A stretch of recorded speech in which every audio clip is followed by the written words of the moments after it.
Thank you very much. Good afternoon, and a very warm welcome to CARCEIT seminar this afternoon, both to our in-person audience as well as online audience.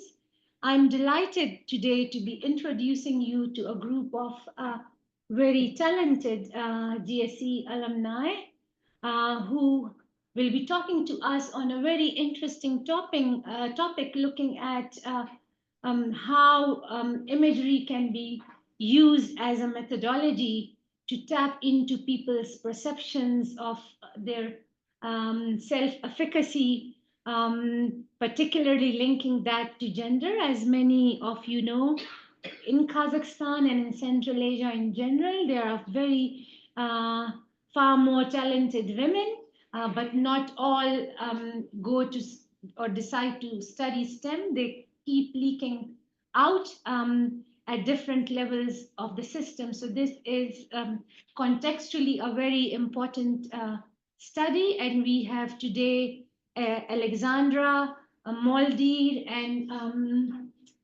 Aria with us, and they have been mentored by our colleague, Dr. Munia Hawami.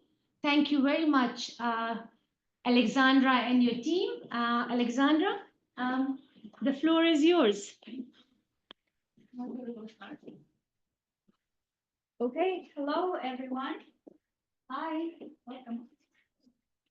Thank you for joining us today, and we're here to present to you what we have done and what we have planned for the future in the framework of our educational impact project, which is titled Visualizing Success Using AI-Generated Images, Unveiling Challenges and Success Strategies of Undergraduate Women in IT Degrees.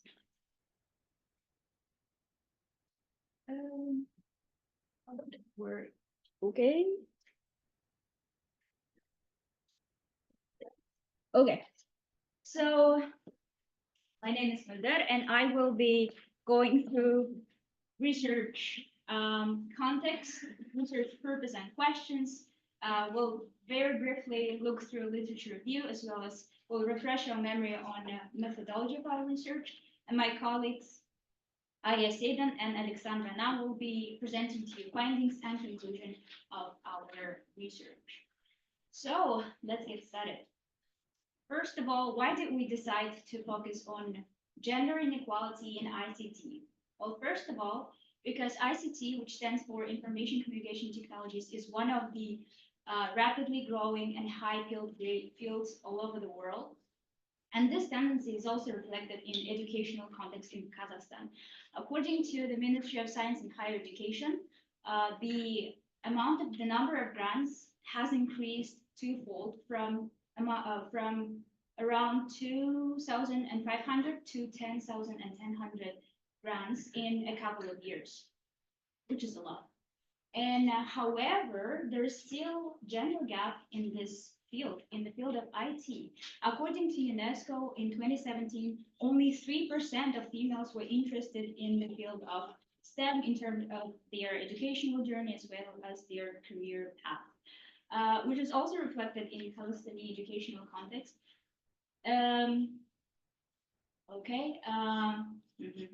A quarter of female students that enroll in IT field are female students. So this low rate of females in STEM or IT fields can be explained by a phenomena called leaky pipeline that was first coined by Blickenstaff in 2005, which basically says that women face higher attrition rates in STEM, in their careers or educational journey. This does not necessarily mean that they are directly excluded from STEM fields, but it's because of some factors such as cumulative or strategic factors that lead them to leak out from the pipeline of STEM field. So, and we are also, the majority of research members of our team are instructors at one of the universities, IT universities here. And we ourselves witness low rate of females in our classrooms. Therefore, we were very interested to find out, to explore undergraduate women's experiences in IT studies, and what they see as important factors to successfully navigate through the pipeline. We have three research questions. First being, what factors do undergraduate women see as important for their success in teenagers? What are the challenges that they face? And what experiences of undergraduate women in IT contributed to their perseverance moving through the pipeline? Okay, before we dive into the findings of our research, let me briefly run through literature. So overall, right now, this is a very hot topic all over the world and in Kazakhstan. Our former colleagues, Antamedova, Rebekova, as well as Anna Cohen-Miller and others have done considerable amount of research on this topic. However, the thing is, mostly research focuses on gender gap in STEM broadly. So therefore, there might be a scarce of research in terms of IT specifically, of females' experiences in IT. And on a global stage, the majority of studies focus on school level factors that affect leaky pipeline. For example, we have research by Beck and others that study enrollment rates initiated in primary, secondary, and high schools. And interestingly, studies by Yu and Jen found out that the further girls go through their educational journey, the lower their self-efficacy becomes. So therefore, this may suggest that there is a need to study experiences of females in IT in higher educational contexts as well. So regarding higher tertiary education, we also have some research published by Jimenez and others. Here they observe gender disparities in terms of role distribution in group works. And in most of the cases, the role distribution is a negative experience for female students. And then we have research papers by Atemo and others that link masculinity with computer science, software development, but it is very rare that females are associated with those two fields. Nevertheless, there's still positive outcome by Davis that says that informal mentoring and sense of belonging boosts self-efficacy of female to stay in IT fields. So in order to collect the data, we decided to divide it into two stages. The first one being graphical visualization using Midjourney. The second one is in-depth interview, semi-structured interview with all of the participants. Well, in the first stage, we decided to use an artificial tool called Midjourney because it generates a higher quality images than any other AI tools such as DALL-E or others. At this stage, we decided our participants to describe their what they think are the necessary elements that would be essential for their successful journey in education or career in terms of IT in around 20 or 40 words long sentences. And they put it into Midjourney, and then Midjourney generated a few pictures for them, and participants chose a few that they thought would be perfect based on their prompts. And after collecting visual data, we moved on to collecting data with the help of interviews. Here we asked a bunch of questions which were based on an ecological model of underrepresentation of females in IT, and questions were asked in two languages, Kazakh and Russian. Overall, we had 30 participants. All of them are female. The majority of them major in information systems, computer science, cybersecurity, and we didn't have any freshman students, only second, third, and fourth year students, which is very interesting, and we think it's better because they might be more experienced. And we had participants from 5 different universities from 2 cities. Why did we decide to choose these 2 cities? Because we believe that they represent diversity, because these two cities attract a lot of students from all over the country. And once we collected the data, the visual one, and then the interview data, we then used NVivo software to do a thematic analysis. So therefore, we have 2 blocks of findings. First one is image interpretations, and then interview findings. So I'm going to pass my words to my colleague Aya Seydan, who will be presenting to you findings from stage 1. Thank you. Hello, everyone. Let me share the findings to the stage 1 of our study. So our study, the two first questions of our study are as indicated here. While analyzing the data to our study, we noticed a significant overlap between these two questions. And this led us to identify 6 major themes, or in other words, factors, that facilitate participants' success and contribute to their success in IT when present, and then that become a challenge and hinder their success when absent. So here are the 6 factors, and I would like to go through them one by one. The first factor is skills development and continuous learning. 19 out of 30 participants mentioned this while interpreting their pictures and the message that they want to deliver with the help of these pictures. So over here, you can see the codes that emerged. Basically, what many participants were saying is, regardless of gender, whether they are a boy or a girl, it is very important for them to build soft skills like communication, creativity, problem solving, and engage in hands-on projects and engage in continuous learning to stay relevant in this rapidly developing field. They talked about how competitive the IT field is, and some of them also talked about how the introduction of AI is changing the whole landscape, even replacing some of the roles. So that's why, regardless of their gender, this was a very important factor.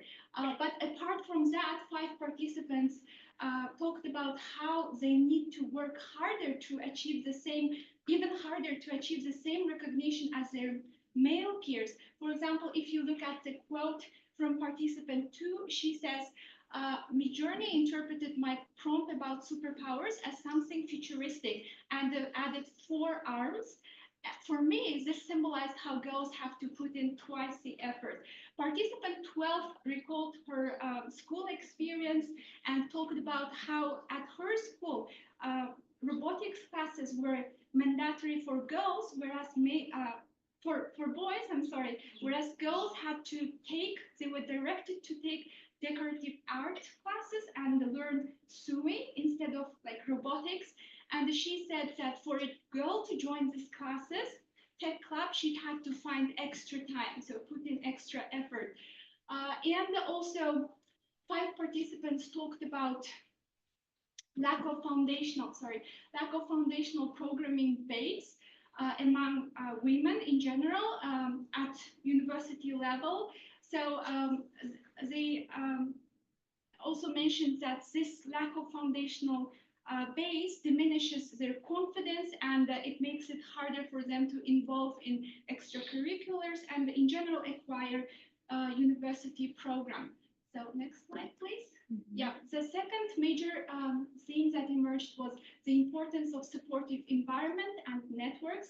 And again, here you can see the codes that emerged, but participants were generally saying the importance of mentors, role models, and peer-to-peer non-judgmental learning when they give guidance to each other without shaming each other, and also importance of parental and teacher support in fostering their confidence. 2 of them also mentioned specifically the importance of women's communities and how that provides them a sense of psychological support.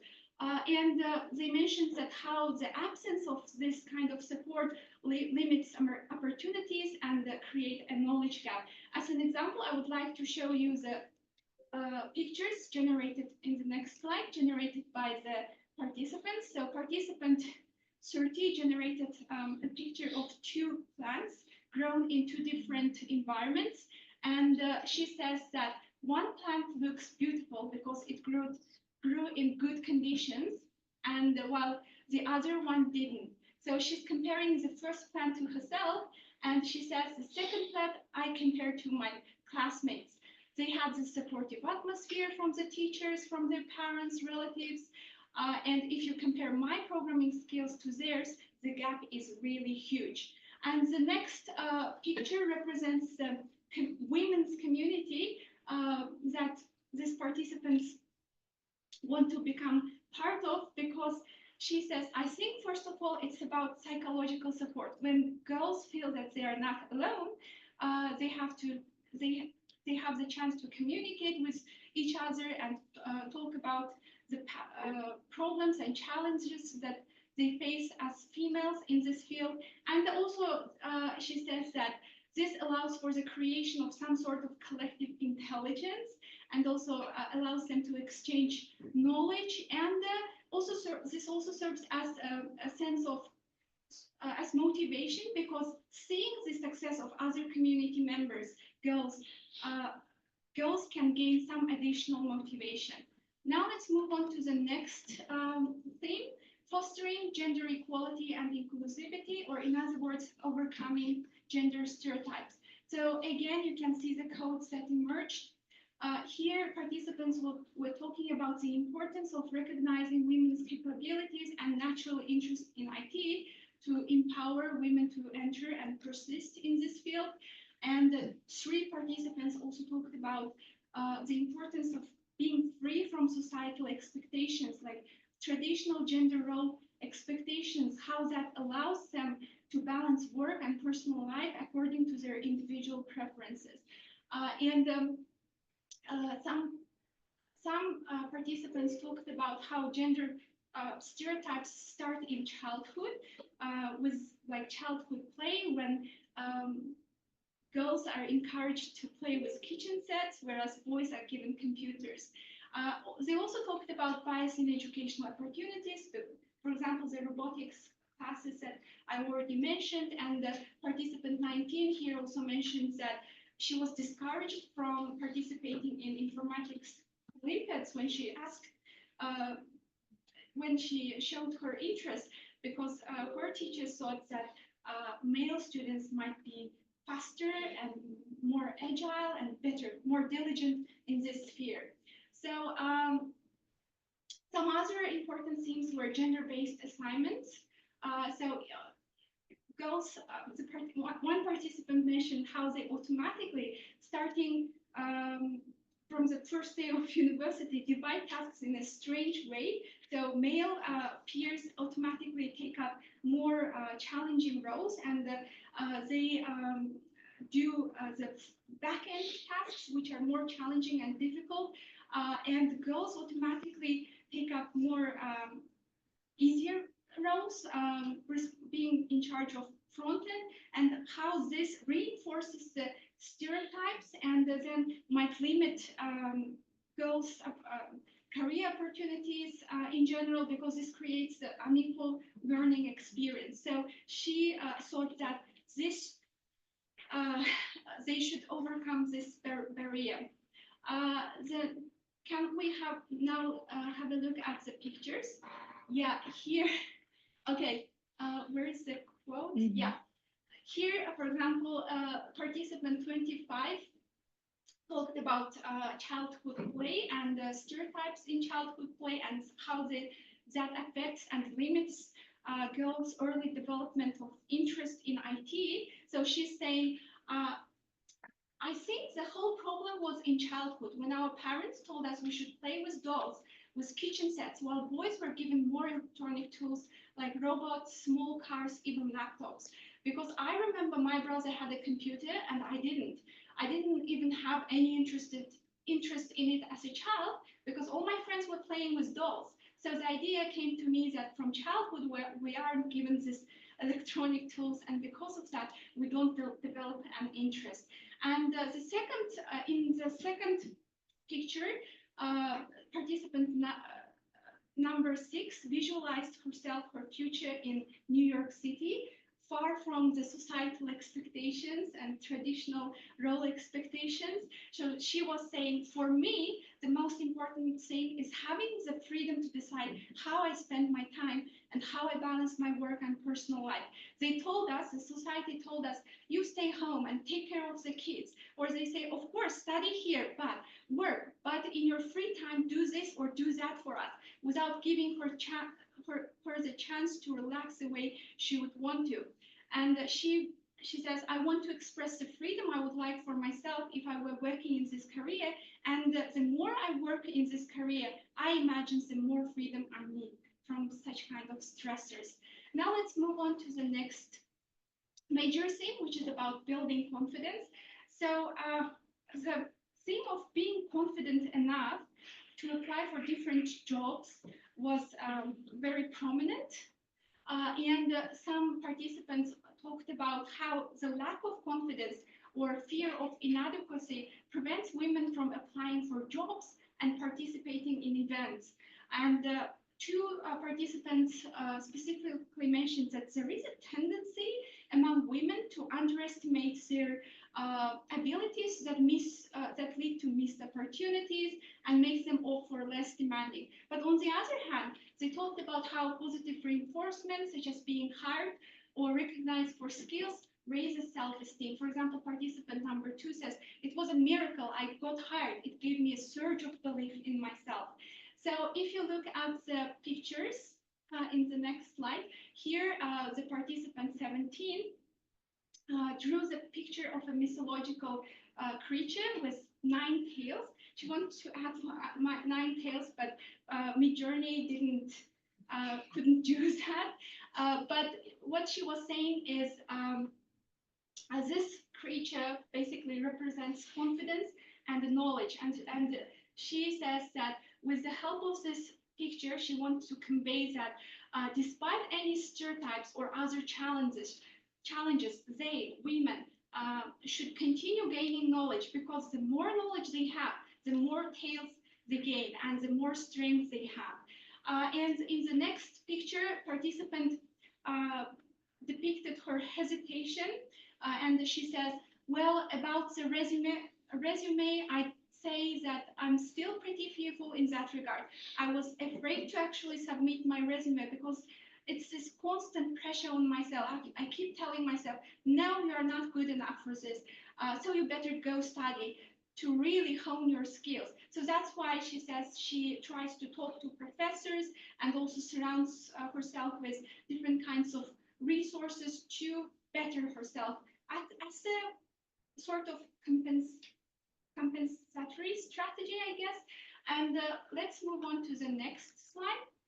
So last 2 factors that emerged from the data were about economic factors and work-life balance and time management. Only 4 and 3 students mentioned these factors in their speeches, but nevertheless, it was important.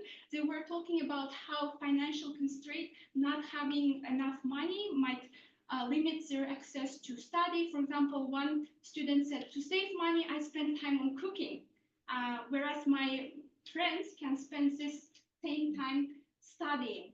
And some students talked about how they grew up in a rural areas where they didn't have access to quality education. And the last factor that emerged is work-life balance and time management. So participants talked about how not being able to manage your time might lead to burnout. And one participant also talked about how the importance of having third place. So the first place is her home, study dormitory home, right? The second place is her work or studies, and she needed to have this third place, the place where I live, where I study. How the third place helps her to balance everything and stay motivated. So these were the main themes that emerged when we analyzed the participants' specifically interpretation of pictures when we asked how they want to what they want to convey through these pictures. And now my colleague Sasha Alexandra will show the findings from the second stage of our research. In the second stage, we looked at the data that we had from follow-up interviews, and we asked questions about experiences.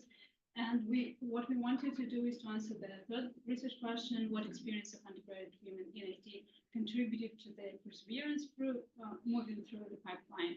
And we decided that it was useful to analyze this using the self-efficacy theory. And so first of all, self-efficacy was a big theme within the data, similar to Aria's findings. And also, like, self-efficacy is often used in like studies about motivation. So self-efficacy is the belief about your own abilities to do something, and that usually influences your behavior. In a way, when you feel like you can do something, you have more motivation to do it, you put effort into it, and although high self-efficacy doesn't directly affect the success of completing a task, but it brings you closer because you're putting more effort. And there are like 4 different sources of self-efficacy: mastery experience, vicarious experiences, social persuasion, and emotional states. And I'm going to present the findings from the interviews using these themes. And I'm going to start with mastery experience. Yeah, so what are mastery experiences? This is like how you estimate your own abilities built on using the knowledge that you have about your past experiences, like past successes and past failures, on a similar task. And this is like one of the good examples, I think. The blue one, I can read it to you. And the first time I ran my code and it worked, Oh, sorry. it gave me very vivid emotions. It was really cool. Wow, I was able to write the code, so I have an aptitude for this. And then I kept completing her, she means the teacher's tasks. And well, I started to realize that I have a passion for it. There is a passion for it. And after that, I started to get involved in this one. So what happened, there was like, the student experienced this, that was actually a school, a mastery experience. And what this did, it affected her self-efficacy. So she thinks she has abilities for that, and that it like in turn influenced her behavior. She started completing the tasks and get involved more in IT. Another example was also a mastery experience during a competition, IT competition. So she won the place with her team, and it gave her a boost of confidence, and she could understand that she could achieve it. And this is actually the answer to the question, why did you choose this film? So she answered with this, like she had ability, like thought she had abilities and decided to apply for cybersecurity. And there is more, more similar codes in the data that is linking master experience to self-efficacy. You already heard about successfully completing tasks at school, then mastering programming language, high academic achievement at school, previous successes in math or other STEM subjects, winning IT competitions with best grants, enrollment into IT as a major was also sometimes felt as an achievement, and creating website and application, and finally low or high academic achievement at the university, at school would also be influenced self-efficacy. I think a similar example to Arias, when you, internship, when you get an internship or when you get a job, it also boosts your self-efficacy. Another source of self-efficacy that I'm gonna talk about is vicarious experiences. And what vicarious experiences are is when you have when you are doing with something new and you don't have your own past experience, then you're looking at others who are similar to you or relatable to you, and trying to estimate your own abilities based on their past experiences. So again, here is one of the quotes about participation in a hackathon or IT competition. So the participant says, for example, when there is some kind of competition, and let's say the top 5 are only men, and you automatically think of your chances. It's like you look at the female participants and you think they didn't become a prize winner, then you won't either. So what this did, like she decided not to participate. That affected her, like well, decreased her self-efficacy.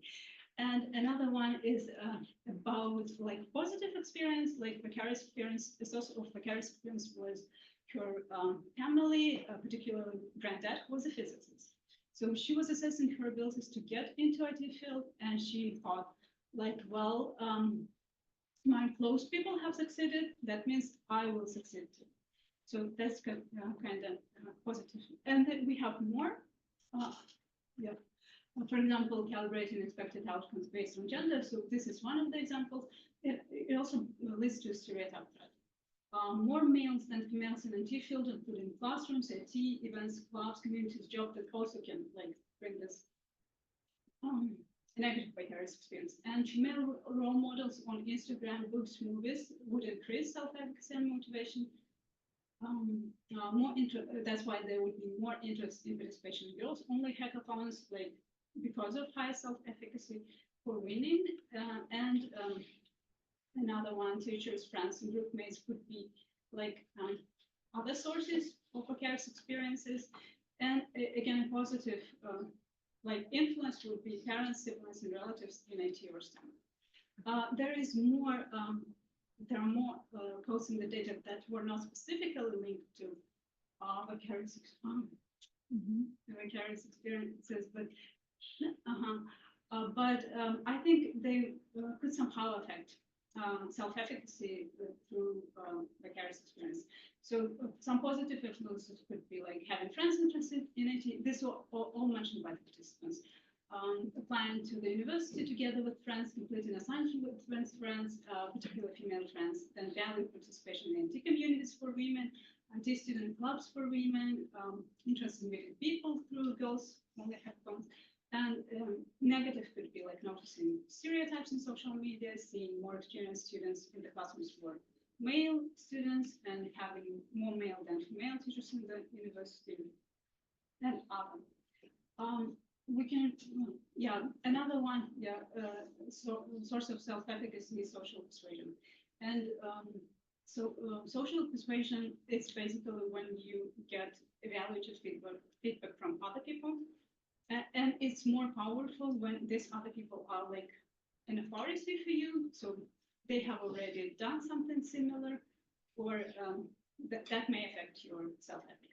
So in the interviews, the sources of the social persuasion were teachers at school and universities, parents, siblings, university administrators, peers, also politicians and public peers on social media or in other space. And also stereotypes about abilities would come from any of these like individuals. Here I have an example of how it works with the informatics teacher. So informatics teacher praised the student during her school and said that she would be able to succeed. And she decided to choose IT because she believed like what the teacher said. So the teacher was increased her self-efficacy, and that influenced her behavior. And another one I read. So this is about parents. So she already had a belief, like based on her master experience, that she did well at school. And I think parents telling her that they also thought that she could handle it, kind of also contributed to her self-efficacy. And the next final source of self-efficacy is emotional state. And you could probably relate, when you're thinking about a particular task and assessing your abilities to do it, during like the time when you're stressed or tired, and during the time when you're excited, it could produce different like how you assess your self-efficacy. So when you're tired, you might feel that you like can't do this, and when you're excited or feeling like calm, that's like might increase your self-efficacy. So these are emotional states that food, or some participants also mentioned that it affected their self-efficacy. Uncomfortable feelings and doubts because of stereotypes, few women in IT, failures to accomplish some IT tasks, gender treatment, irritation because of remarks about their abilities, stress burnout because of studies of household chores, classroom climate, and also mixed feelings and doubts because of gender role, traditional gender roles in the media, and anxiety and fear of being not successful. And in the quote, you can also see like an example of one how the feeling awkward and like disturbing. This kind of feeling emerged when the participant.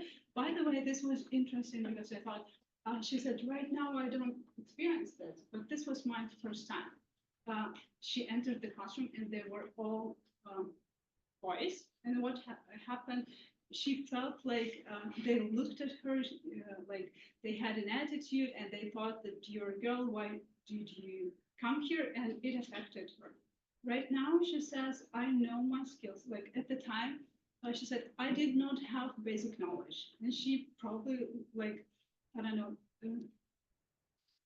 it affected her more because she didn't have this like master experiences. And right now, she knows what she can do, and she doesn't care who is sitting in the classroom anymore.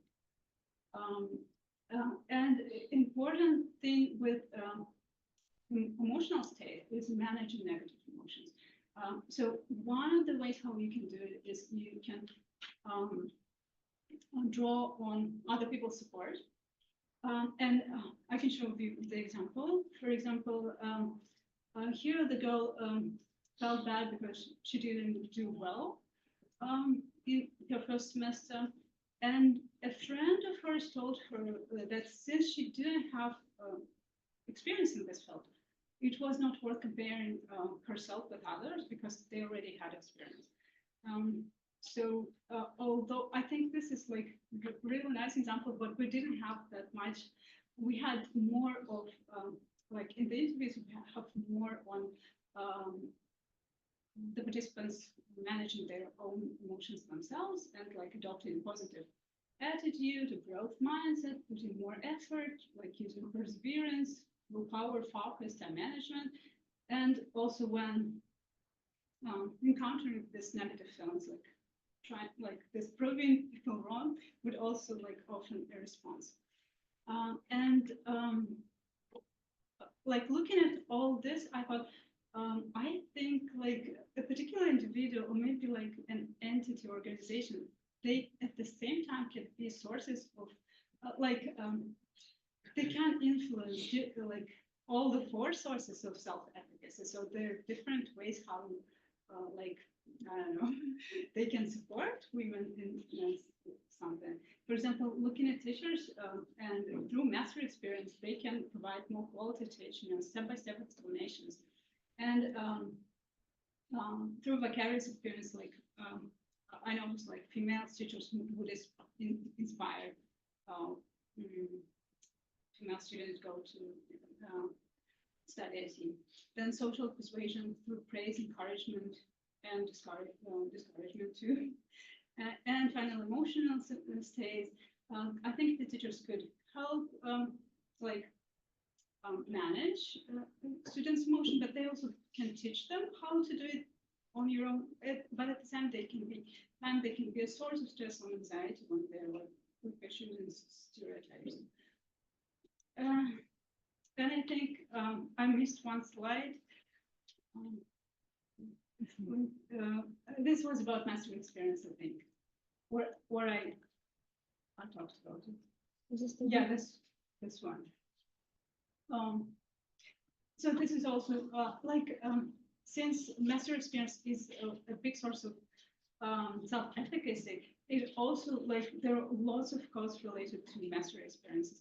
And I think Ari also talked about it, how like inequalities that could influence like this opportunities for master experiences. So we are done with analyzing like the data from the collected data separately, but we haven't come to any conclusions yet. So yeah, this is our team, and they're all here. And I want to thank Bahit. She's online because she was helping to collect all this data. And we would want to, like, if there is somebody interested in attending our, we are going to have roundtable in December. You can register. The avenue is at Knight University, but we don't know the exact room. So if you register, then you will receive an email with the exact avenue, venue. Yeah. Okay, so that's it. Thank you. Thank you very much. You've done a lot in a very short time. Much of what you have presented is quite vivid and rich data, which is largely aligned with existing literature, both from Kazakhstan and globally. I was at an event a couple of days ago at the Amanat Party ceremony. They invited me to give a talk on leadership and gender and education. One of the member of parliament, of course, she was speaking in Russian and there was no interpretation. But someone told me she was talking about digital equality and how it is profoundly important that women are not lagging behind in this age of AI and digitalization and all these reforms within the region, but also globally. So your topic is very relevant. Let's open the floor for questions and feedback.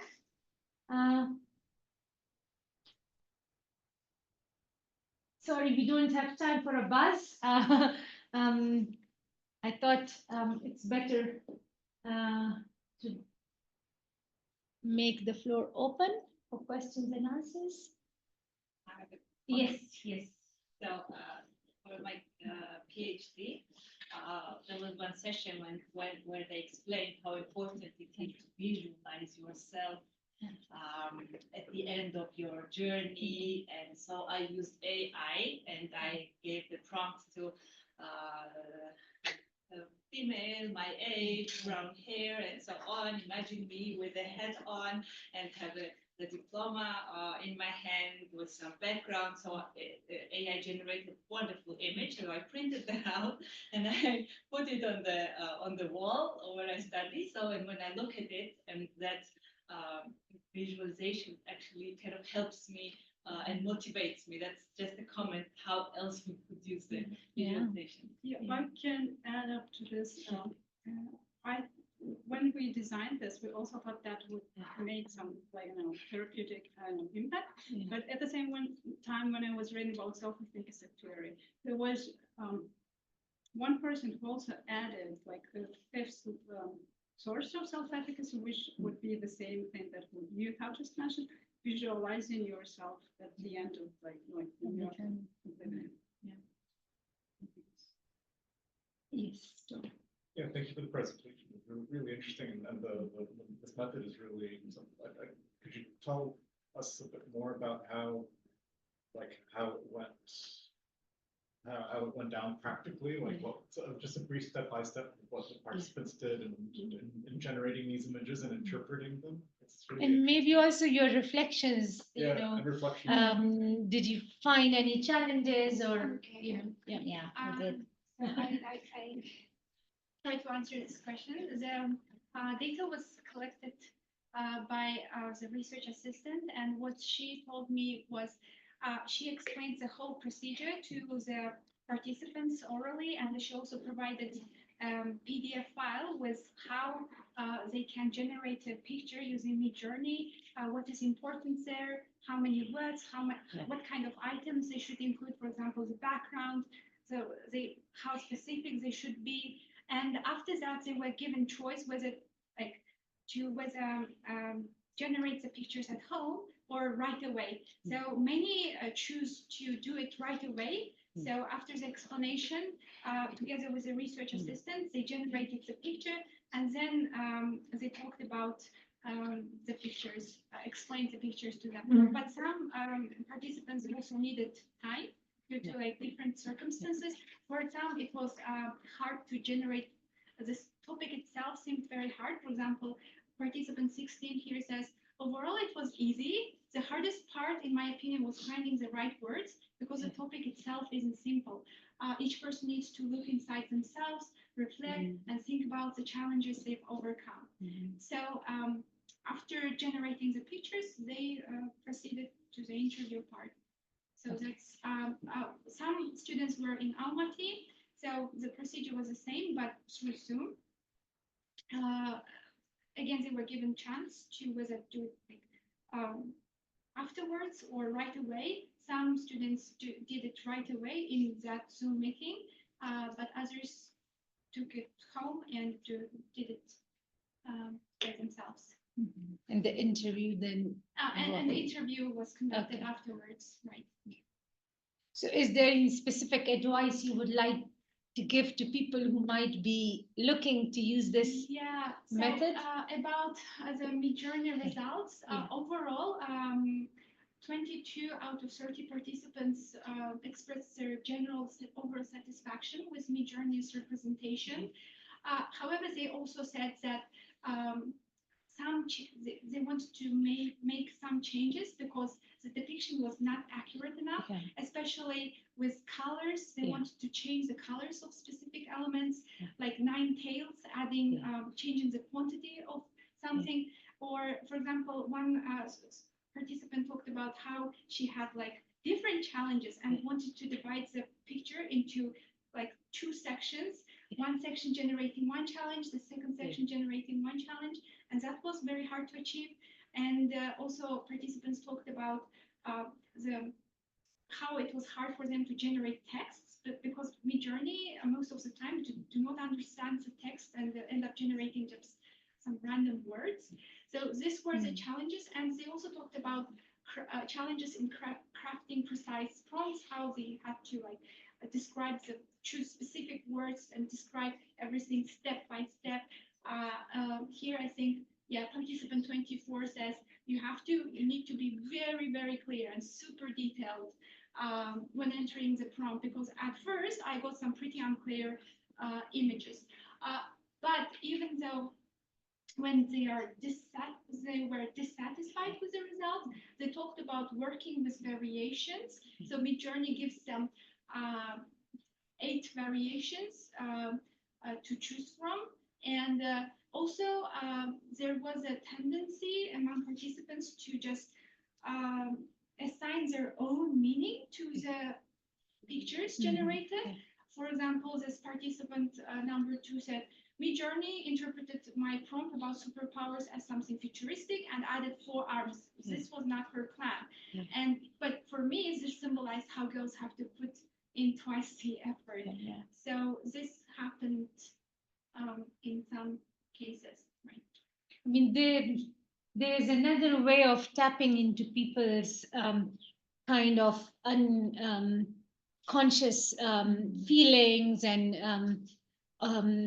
also emotions, the therapeutic element of seeing and visualizing yourself. One of my PhD students, Almira Tabaeva, she gave a set of cards to PhD mothers, PhD scholars who are also mothers, and to choose one of the cards and describe, in what ways that card reflects their emotions or their experiences. And it was fantastic how, a very abstract kind of card can be picked up and be linked.